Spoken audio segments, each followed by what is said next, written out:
Read each statement below carefully and state with reason if it is true or false। पहला question है, the magnitude of A vector is always a scalar. देखो, vector में दो चीज़ें होती हैं, एक तो आपका मैग्नीट्यूड होता है, एक आपका डायरेक्शन होता है। अगर उसमें से डायरेक्शन हट जाए और केवल मैग्नीट्यूड को हम कंसीडर करें तो हमारा क्या हो जाता है, स्केलर हो जाता है, क्योंकि स्केलर में केवल मैग्नीट्यूड होता है, उसमें डायरेक्शन तो होती नहीं है। और वेक्टर में डायरेक्शन हट जाएगी तो वो क्या बन जाएगा, स्केलर बन जाएगा। तो ये स्टेटमेंट आपका हो जाएगा ट्रू। सेकेंड नंबर पे देखो, each component of A vector is always a scalar. अब ये बताओ, ये फोर्स है और फोर्स का अगर हम एक कंपोनेंट एफ कॉस थीटा लिखते हैं तो क्या ये आपका स्केलर हो जाएगा? क्या पॉसिबल तो नहीं है, क्योंकि अगर आपका वेक्टर है तो वेक्टर का कंपोनेंट भी तो आपका वेक्टर ही होगा ना, वो स्केलर थोड़ी ना हो जाएगा। तो ये आपका स्टेटमेंट गलत हो जाएगा।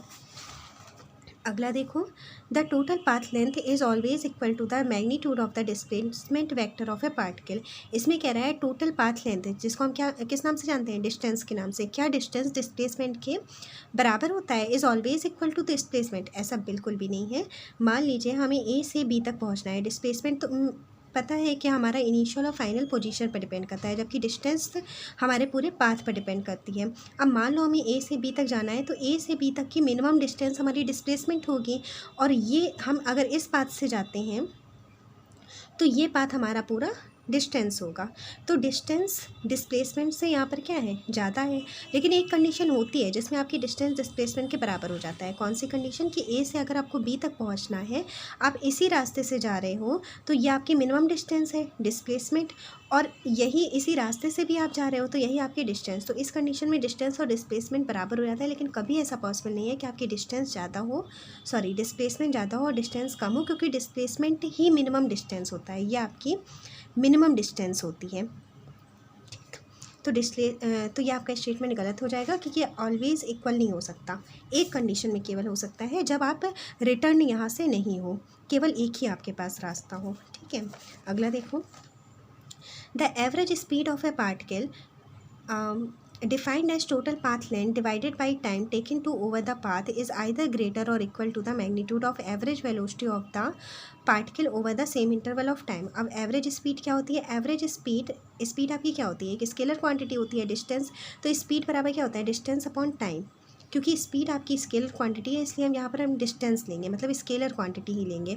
वही अगर एवरेज वेलोसिटी हमसे पूछता ना, तो वेलोसिटी में हम यहाँ पर डिस्प्लेसमेंट लेते हैं। अब ये बताओ, डिस्प्लेसमेंट और डिस्टेंस में कौन छोटा होता है? डिस्प्लेसमेंट छोटा होता है, क्योंकि टाइम तो दोनों में है।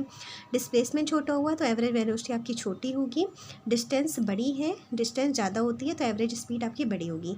लेकिन एक कंडीशन जिसमें डिस्प्लेसमेंट डिस्टेंस के बराबर होता है, वहाँ पर एवरेज स्पीड भी एवरेज वेलोसिटी के बराबर हो जाएगी। तो हम कह सकते हैं कि जो आपकी एवरेज स्पीड होती है वो एवरेज वेलोसिटी से या तो बड़ी होती है या तो बराबर होती है। तो ये आपका स्टेटमेंट यही कह रहा है कि क्या वो बड़ा या बराबर हो सकता है, तो ये बिल्कुल सही है। अगला देखो, 3 vectors not lying in a plane can never add up to give a null vector. क्या 3 वेक्टर जो एक ही प्लेन में नहीं है, क्या वो कभी एक नल वेक्टर यानी ज़ीरो वेक्टर नहीं दे सकते हैं क्या? देखते हैं। देखो, ये हमने एक 3 डायमेंशन ले लिया, इसमें एक वेक्टर आपका एक्स वाई प्लेन में है, एक वाई जेड प्लेन में है, एक जेड एक्स प्लेन में है, तो ये तो कभी आपके ज़ीरो हो नहीं सकते। ठीक है।